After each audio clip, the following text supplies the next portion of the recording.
She was one of the most recognizable faces of the 90s. Karen Mulder, with her striking blue eyes and graceful walk, ruled the runways of Paris, Milan, and New York. She was a true supermodel, walking for the biggest designers in the world, posing for Vogue covers, and starring in high-end campaigns. Alongside names like Naomi Campbell and Claudia Schiffer, Karen seemed unstoppable. She had the fame, the beauty, the money.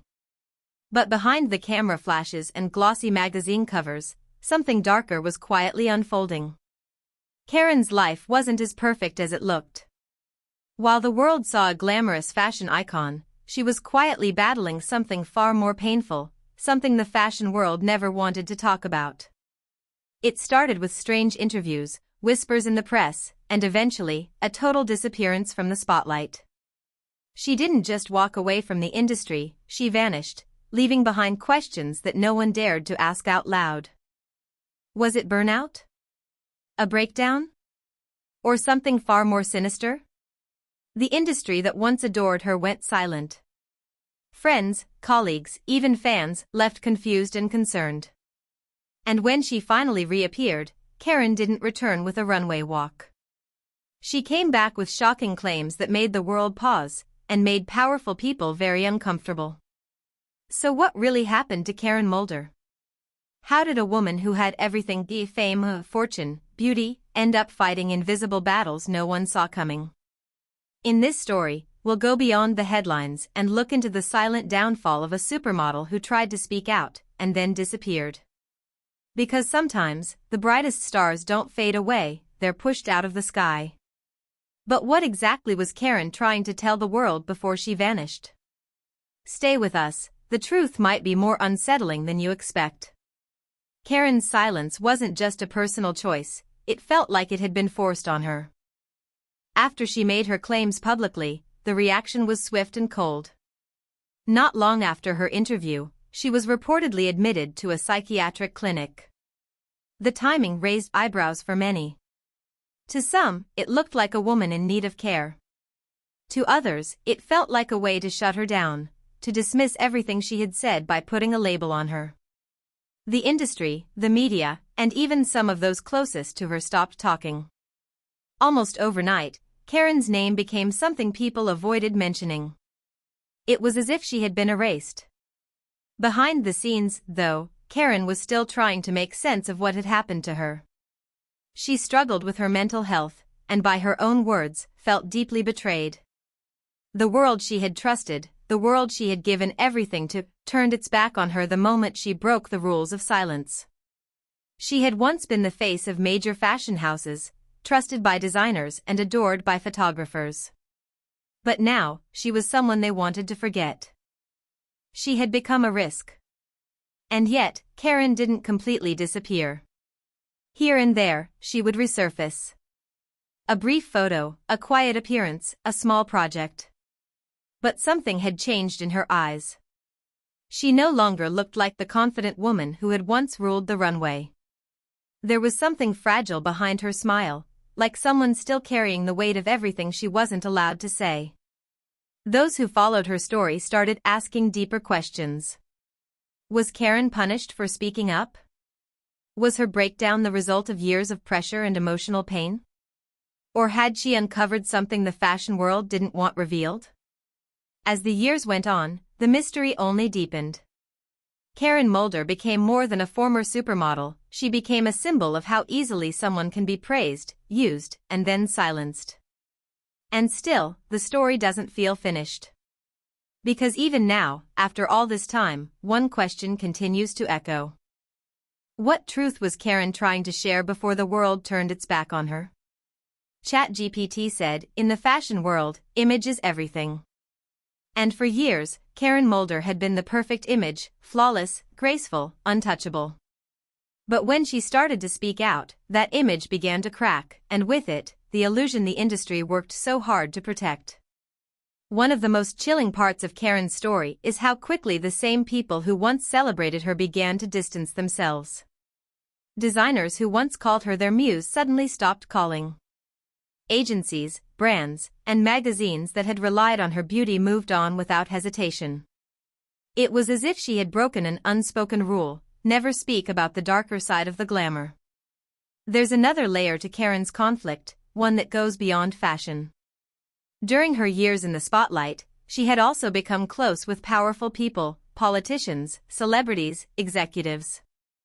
She attended exclusive events, lived in luxury hotels, and traveled in elite circles. But this closeness came with a cost. She once hinted that trust was a dangerous thing in those circles. That not everyone who smiled in front of the camera was innocent behind it. She never named names directly, but her statements painted a picture of a world where silence was expected, and truth was something too risky to tell. For Karen, the struggle was no longer just about her mental health or her modeling career. It became about survival in an environment where being vulnerable could make you a target.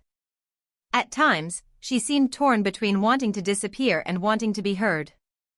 There were moments when she tried to rebuild her life, brief returns to modeling, interviews, even music. But nothing ever seemed to stick. There was always something pulling her back into the shadows. Friends who remained close said she was different. More guarded. More cautious. But also determined, in her own quiet way, to not be erased. The conflict in Karen's story isn't just one between her and the fashion industry. It's a conflict between truth and silence, between power and vulnerability. And even after decades, that conflict still feels unresolved.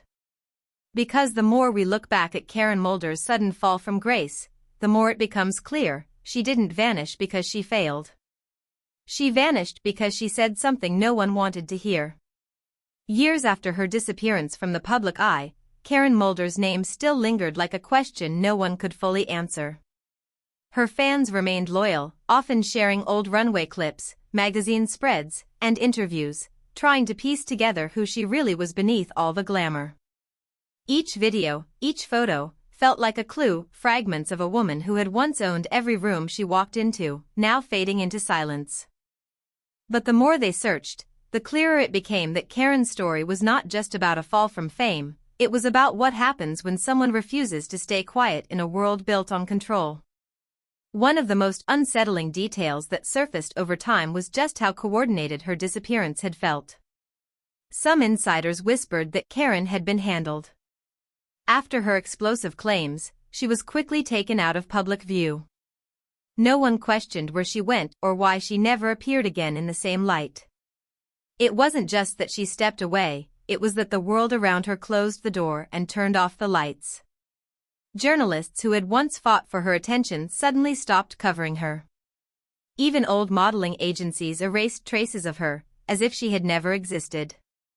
In rare moments, Karen gave interviews, short, shaky, and always careful.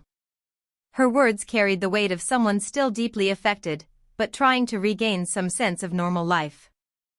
She spoke of trauma, of betrayal, of trying to protect herself. But every time she came close to explaining what really happened, the interview would cut short, or the headlines would spin it as another meltdown. Her voice, soft, emotional, unsure, was often used against her, proof she couldn't be trusted. But for those who listened closely, there was something hauntingly honest in her words. The tension reached a new high when Karen reappeared briefly at a small fashion event in Europe. She walked the carpet, smiled for cameras, but something about her presence felt ghost-like. The media buzzed, was she making a comeback? But just as quickly as she returned, she vanished again. No one knew why. No statements. No answers. And now, all eyes are on the question that has haunted this story for years: what was Karen Mulder really trying to reveal before everything fell apart? Just when the world had almost accepted that Karen Mulder's story was over, something unexpected surfaced. An old recording, nearly forgotten, leaked online by a fan who had stumbled upon it in a digital archive. The audio was from a late-night radio interview Karen had done off the radar, long before her complete disappearance. It had never been widely broadcast and was quickly buried, until now. In the interview, Karen sounded tense but determined. She spoke slowly, as if weighing every word. What she said was vague on the surface, but underneath it, something more disturbing began to take shape.